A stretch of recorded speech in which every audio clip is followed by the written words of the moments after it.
Kali ini kita membahas tentang anggota staf diplomatik.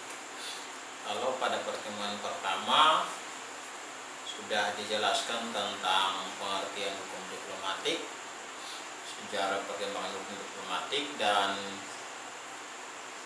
pembukaan hubungan diplomatik, maka tentunya setelah kedua negara membuka hubungan diplomatik, maka perlu adanya staf perwakilan diplomatik. Ya. Nah, anggota staf perwakilan diplomatik, ya, atau singkatnya adalah staf diplomatik, itu terdapat dua staf perwakilan diplomatik. Yang pertama adalah kepala perwakilan diplomatik, ya, kepala perwakilan diplomatik. Kemudian yang kedua adalah anggota perwakilan diplomatik, ya, anggota perwakilan diplomatik. Apa yang dimaksud dengan kepala perwakilan diplomatik? Ya, kepala perwakilan diplomatik itu adalah orang yang diberi tugas, ya, oleh negara pengirim untuk bertindak dalam kapasitas sebagai kepala perwakilan. Ya, sekali lagi, kepala perwakilan diplomatik, head of the mission, ya, adalah orang yang diberi tugas oleh negara pengirim untuk bertindak dalam kapasitas sebagai kepala perwakilan. Sedangkan anggota perwakilan diplomatik, ya, anggota perwakilan diplomatik itu terdiri dari anggota staf diplomatik, kemudian staf administrasi dan teknik, serta staf pelayanan. Jadi selain kepala perwakilan diplomatik, ada anggota staf, ya, anggota staf itu terdiri anggota staf diplomatik, anggota staf administrasi dan teknik, serta staf pelayanan. Ya.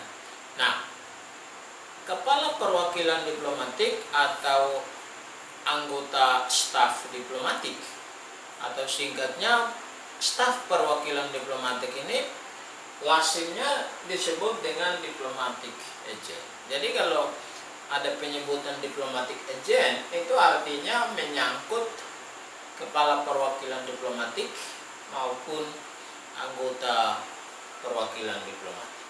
Ya. Sedangkan kalau disebut anggota perwakilan diplomatik, maka itu terdiri dari anggota staf diplomatik, anggota staf administrasi dan teknis, serta dengan staf pelayanan. Ya. Ini staf dari diplomatik. Ya. Nah, kita lihat, ya, kalau kepala perwakilan diplomatik itu dikatakan tadi orang yang diberi tugas oleh negara pengirim untuk bertindak selaku kepala perwakilan diplomatik. Sedangkan anggota staf diplomatik ini terdiri dari beberapa, ya, anggota staf diplomatik terdiri dari anggota staf diplomatik, anggota staf administrasi dan teknis, serta anggota staf pelayanan. Ya. Nah, anggota staf diplomatik, ya, anggota staf diplomatik yang dimaksud adalah anggota staf dari perwakilan yang mempunyai tingkatan diplomatik. Ya. Anggota staf dari perwakilan yang memiliki tingkatan diplomatik. Ya, siapa mereka? Ya. Tingkatan diplomatik seperti apa mereka ini? Nah, umumnya anggota staf diplomatik, ya, anggota staf diplomatik ini dibagi menjadi dua, ya. Yang pertama adalah anggota staf diplomatik yang dikirimkan oleh Departemen Luar Negeri, ya. Anggota staf diplomatik yang dikirimkan oleh Departemen Luar Negeri. Kemudian yang kedua adalah anggota staf diplomatik yang dikirimkan oleh bukan Departemen Luar Negeri atau dikirimkan oleh non-Departemen Luar Negeri, ya. Anggota staf diplomatik yang dikirimkan oleh Departemen Luar Negeri itu terdiri dari beberapa. Itu mulai dari duta besar luar biasa dan berkuasa penuh, ya. Nah, duta besar luar biasa dan berkuasa penuh ini umumnya menjadi kepala perwakilan diplomatik tersebut, sebab ini adalah tingkatan atau kepangkatan tertinggi di dalam pejabat diplomatik. Jadi anggota staf diplomatik yang dikirimkan oleh Departemen Luar Negeri ini lazimnya disebut dengan diplomat karir, ya. Yang dikirimkan oleh Departemen Luar Negeri itu adalah diplomat karir, ya. Diplomat karir itu terdiri dari duta besar luar biasa dan berkuasa penuh, ya. Duta besar luar biasa dan berkuasa penuh itu. Kemudian minister atau duta, ya. Yang ketiga itu minister konselor. Kemudian di bawah minister konselor adalah konselor dan sekretaris yang terdiri dari sekretaris 1, sekretaris 2, dan sekretaris 3, ya. Dan kepangkatan yang terakhir itu adalah atase, ya. Atase ini diplomat karir yang dikirimkan oleh Departemen Luar Negeri dari negara pengirim ke negara penerima. Kemudian ada juga anggota staf diplomatik yang bukan dikirimkan oleh Departemen Luar Negeri, tapi dikirimkan oleh departemen yang lain, yaitu sering disebut dengan non-diplomat karir, ya, non-diplomat karir atau service atase. Jadi kalau ditanyakan apa bedanya atase dan service atase, atase itu adalah diplomat karir yang keberadaannya di negara penerima atas dasar pengiriman dari Departemen Luar Negeri. Sedangkan service atase itu bukan diplomat karir, ya, non diplomat karir yang keberadaannya di negara penerima bukan atas dasar pengiriman dari Departemen Luar Negeri. Nah, non diplomat karir yang dikirimkan bukan oleh Departemen Luar Negeri itu terdiri dari atase. Misalnya atase pertahanan, ya, atase pertahanan, defense atase, ya, ini dikirimkan oleh Departemen Pertahanan, ya, Departemen Pertahanan.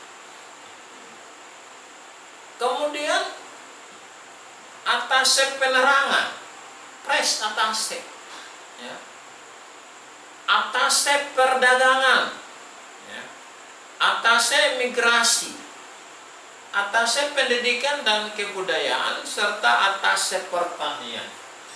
Ini dikategorikan sebagai non-diplomat karir yang keberadaannya di negara penerima itu bukan dikirimkan oleh Departemen Luar Negeri, tapi dikirimkan oleh departemen yang lain.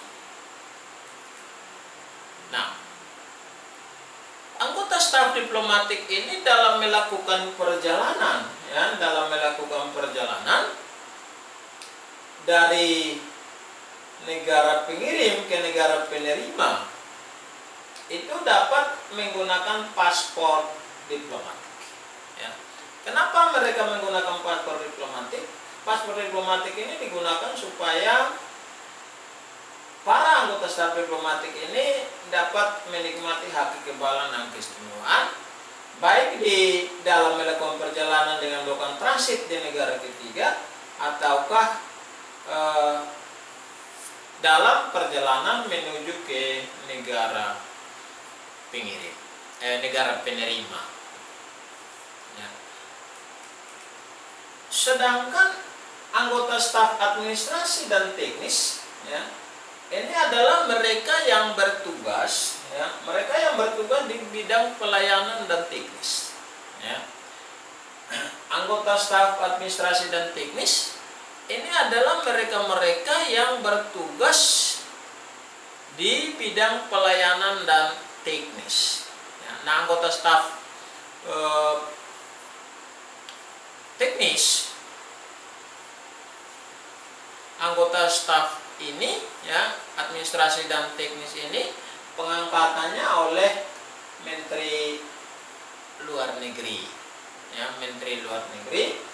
Sedangkan dalam melakukan perjalanan tidak menggunakan paspor diplomatik, tetapi menggunakan paspor dinas. Kemudian adalah staf pelayanan adalah mereka yang bertugas dalam urusan-urusan domestik perwakilan. Ya.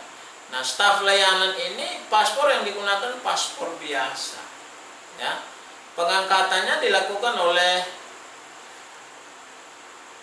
perwakilan diplomatik yang bersangkutan.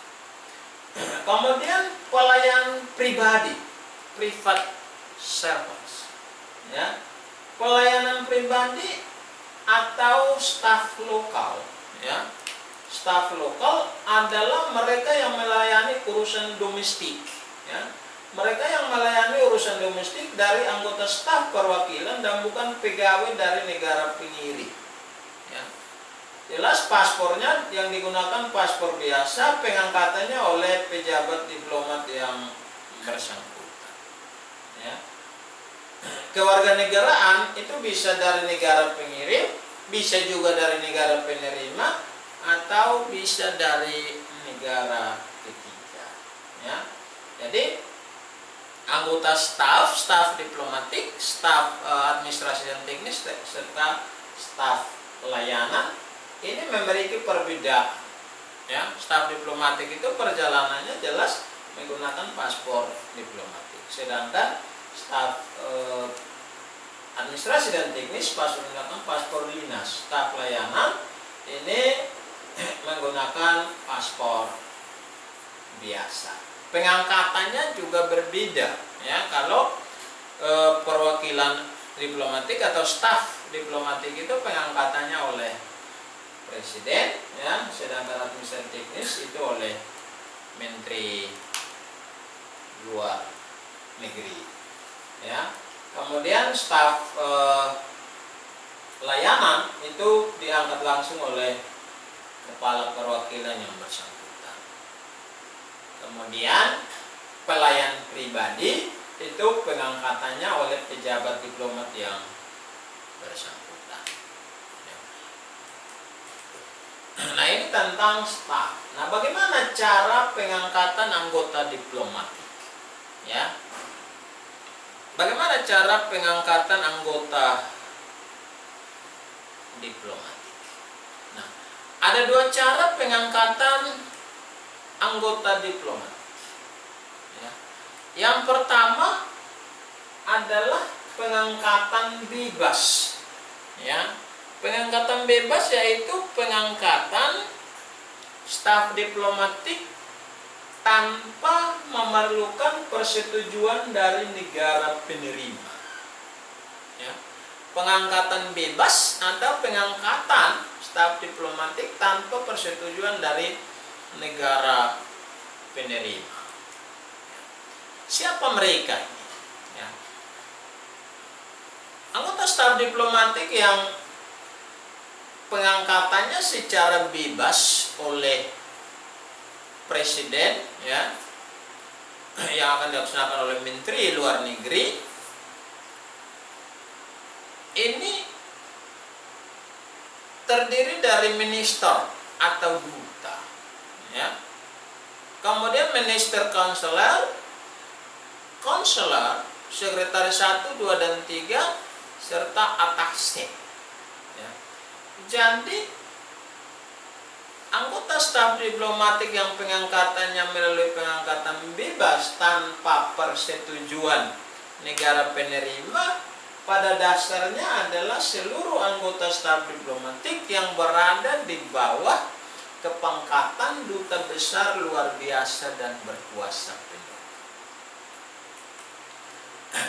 Termasuk juga, ya, diplomatik non karir, ya, diplomat non karir yang diangkat tanpa melalui persetujuan negara ketiga atau cara pengangkatan bebas.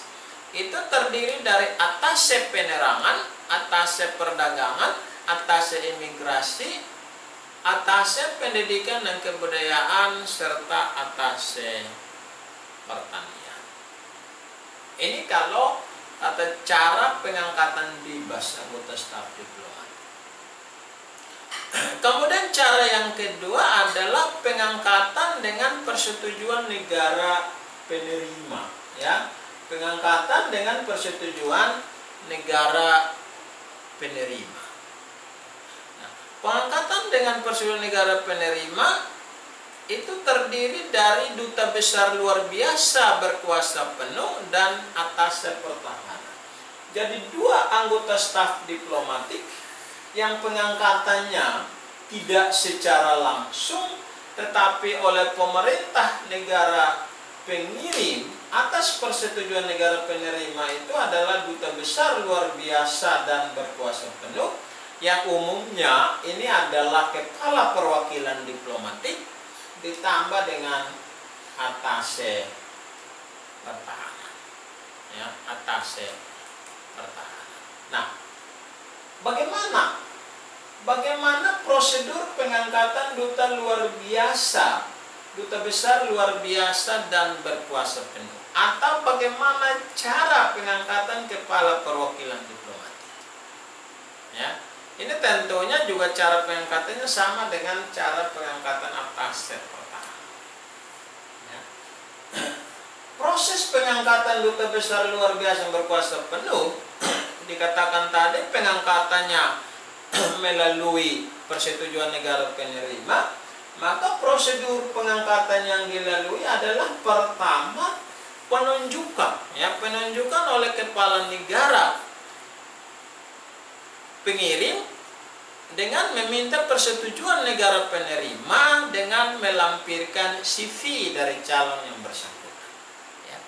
Jadi prosedur pertama adalah penunjukan calon duta besar luar biasa dan berkuasa penuh oleh kepala negara pengirim dengan meminta persetujuan dari negara penerima melalui kurikulum vitae atau riwayat hidup dari calon yang bersangkutan, ya, itu dikirimkan kepada negara penerima.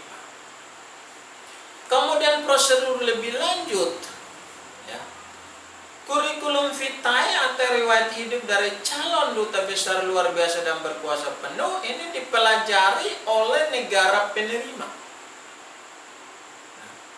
Dan jika disetujui, maka negara penerima menerbitkan persetujuan dan diberikan kepada negara pengirim. Jadi setelah negara penerima menerima CV kurikulum vitae dari calon duta besar luar biasa penuh, maka dipelajari siapa sesungguhnya orang ini. Ya. Ketika disetujui, maka mereka menerbitkan surat persetujuan dan diberikan kepada kepala negara pengirim. Demikian pula sebaliknya, kalau ditolak atau tidak disetujui, maka juga disampaikan kepada negara pengirim.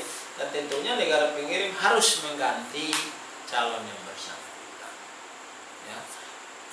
Tetapi kalau diterima dan diterbitkan surat persetujuan, ya, surat persetujuan yang diberikan oleh negara penerima kepada negara pengirim, maka prosedur lebih lanjut adalah kepala negara dari negara pengirim, ya, mengeluarkan surat-surat kepercayaan atau presidensial yang ditandatangani dan dialamatkan kepada negara penerima. Jadi dasar persetujuan dari negara penerima, maka kepala negara pengirim memberikan surat kepercayaan, ya, presidensial kepada calon yang bersangkutan. Tetapi kredensial ini salinannya harus disampaikan kepada kepala negara penerima. Ya. Kemudian prosedur lebih lanjut adalah setelah calon duta besar luar berkuasa penuh itu menerima surat kepercayaan dari kepala negaranya, maka ia segera meminta visa diplomatik ke kedutaan besar negara penerima. Atau jika melalui negara ketiga, maka ia harus meminta juga visa diplomatik dari negara ketiga agar dapat memperoleh hak kekebalan dan keistimewaan. Misalnya seorang calon duta besar disetujui dan memperoleh surat kepercayaan dari Presiden Republik Indonesia untuk menjadi duta besar luar biasa dan berkuasa penuh di Amerika Serikat. Setelah menerima surat kepercayaan itu, maka calon bersangkutan harus ke kedutaan besar Amerika Serikat untuk mengurus visa diplomatik. Ya. Atau misalnya ke Amerika Serikat tidak bisa melalui penerbangan langsung, tapi harus melalui transit di negara lain, misalnya harus transit di Singapura, maka calon duta besar luar biasa berkuasa penuh itu juga harus meminta visa diplomatik di kedutaan besar Singapura supaya ketika transit dilakukan di sana dia tetap menikmati hak kekebalan dan keistimewaan. Setelah calon duta besar itu menerima atau mengurus visa, ya, visa diplomatik, maka duta besar itu menuju ke negara penerima dengan membawa fotokopi atau salinan asli kredensial atau surat kepercayaan. Kalau sudah lengkap, dia berangkat, tetapi harus membawa fotokopi atau salinan asli kredensial atau surat kepercayaan. Setelah calon duta besar luar biasa berkuasa penuh ini tiba di negara penerima, maka ia harus menemui Menteri Luar Negeri, ya, dan memberitahukan kedatangannya dan keluarganya, ya, kemudian menyerahkan fotokopi, ya, menyerahkan fotokopi surat kepercayaan dari kepala negara kepada kepala negara penerima. Kecuali jika tidak bisa menemui kepala negara penerima karena berbagai kesibukan, maka penyerahan surat kepercayaan atau kredensial itu dapat diserahkan kepada Menteri Luar Negeri dari negara penerima. Ya. Pada saat duta besar luar biasa berkuasa penuh ini bertemu dengan Menteri Luar Negeri dan menyerahkan surat kepercayaan, maka menurut Konvensi Wina 1961 tentang hubungan diplomatik, duta besar luar biasa berkuasa penuh itu dianggap telah melaksanakan tugas sebagai kepala perwakilan diplomatik. Ya. Nah, bagaimana kalau terjadi kekosongan jabatan? Bisa saja kepala perwakilan diplomatik mengalami atau berhalangan sementara maupun berhalangan tetap. Maka kepala perwakilan diplomatik itu perlu dilakukan pengisian jabatan sehingga tidak terjadi kekosongan jabatan. Ya. Nah, apabila kepala perwakilan diplomatik berhalangan, maka dapat digantikan oleh pejabat yang pangkatnya lebih tinggi setelah kepala perwakilan diplomatik. Tetapi syaratnya harus berasal dari diplomat karir. Ya, harus dari diplomat karir. Ya.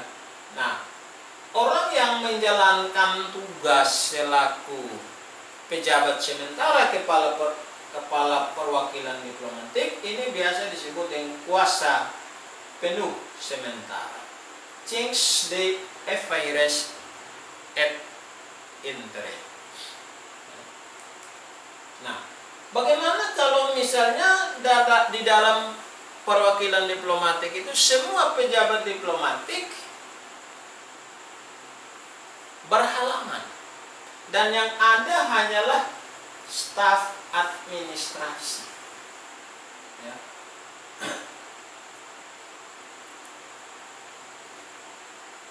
Maka atas persetujuan negara penerima, pejabat administrasi dan teknis tersebut dapat menjadi kuasa penuh, ya, et interim, ya. Tetapi hanya untuk urusan administrasi dan teknik. Ya, demikian pula kuasa penuh sementara yang dijalankan oleh pejabat diplomatik, ya, ini pengangkatannya diberitahukan oleh kepala perwakilan atau menteri luar negeri negara pengirim kepada menteri luar negeri dari negara penerima. Jadi terjadi pengisian kekosongan jabatan tetap harus diberitahukan kepada menteri luar negeri dari negara penerima.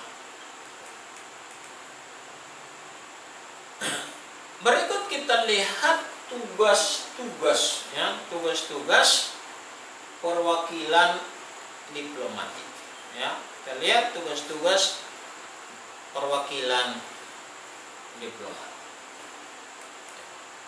Nah, tugas perwakilan diplomatik, ya, itu yang pertama tugasnya adalah representation.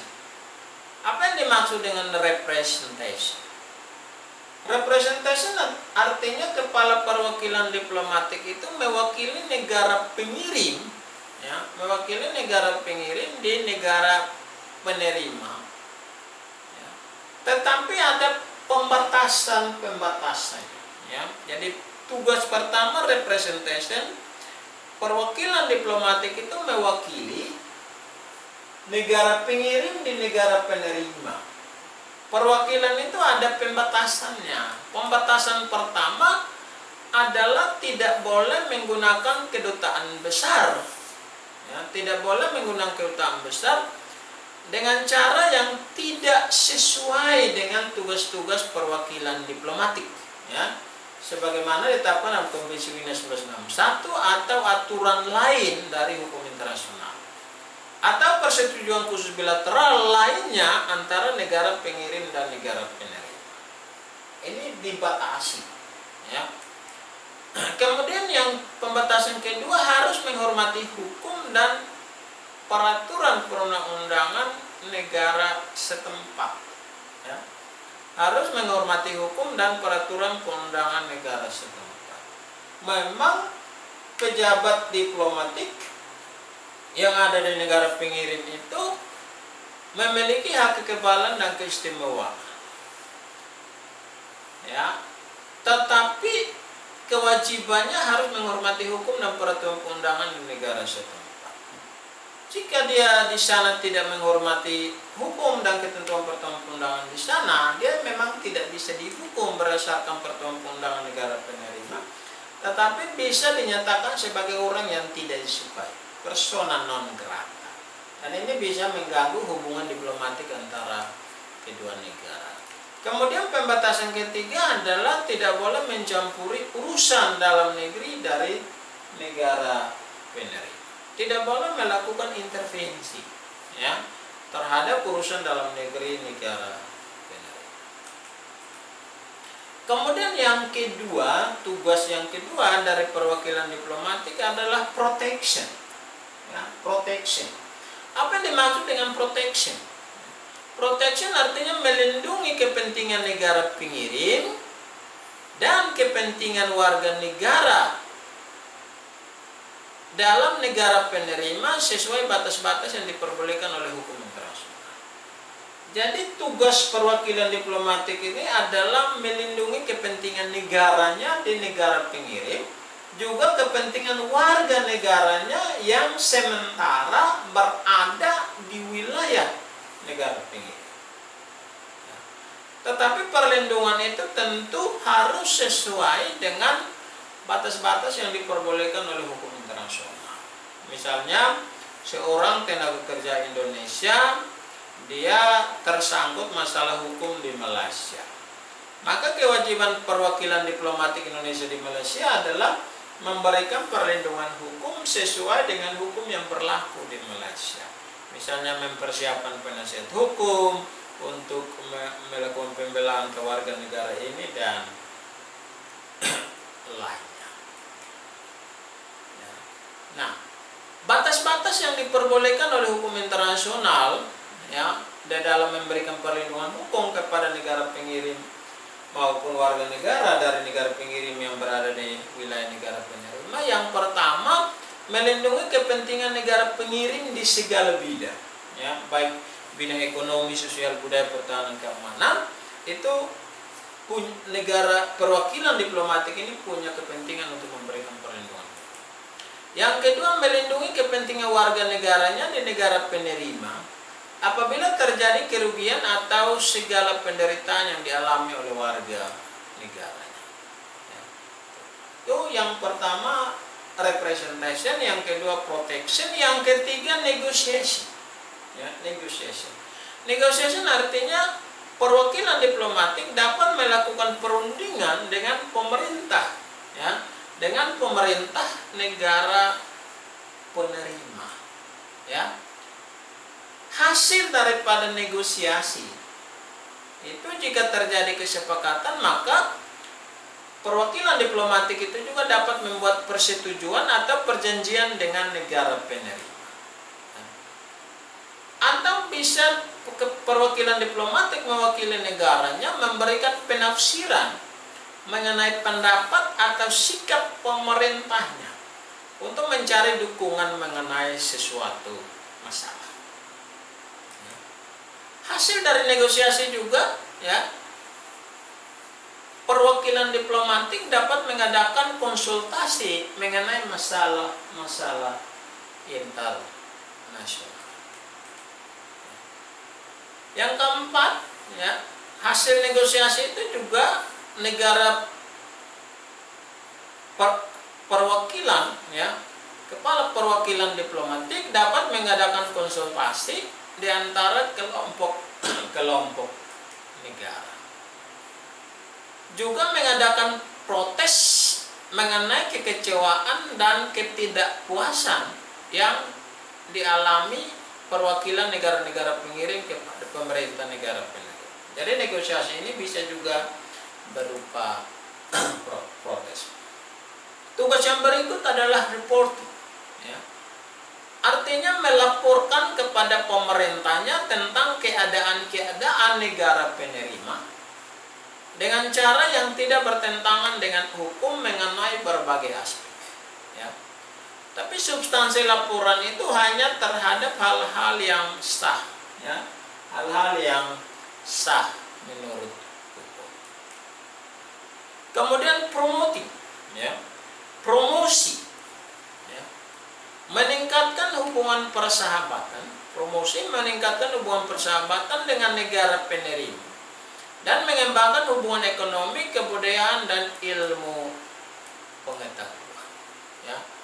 Nah, promosi ini dapat dilakukan melalui saling pengertian kepada negara penerima atas dasar saling menghormati, ya, dan peningkatan hubungan ekonomi dan perdagangan yang saling,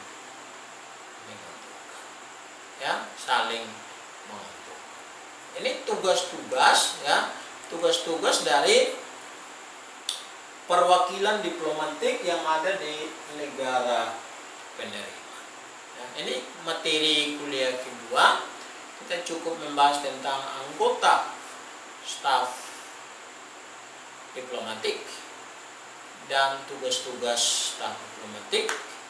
Dan terhadap materi hubungan diplomatik, untuk berikutnya kita akan membahas tentang hak kekembalan dan keistimewaan pejabat diplomatik, ya, atau perwakilan diplomatik, ditambah dengan pemutusan hubungan diplomatik, ya. Dan selanjutnya kuliah berikut tetap masih melalui kuliah online, melalui kelas ruang. Terima kasih.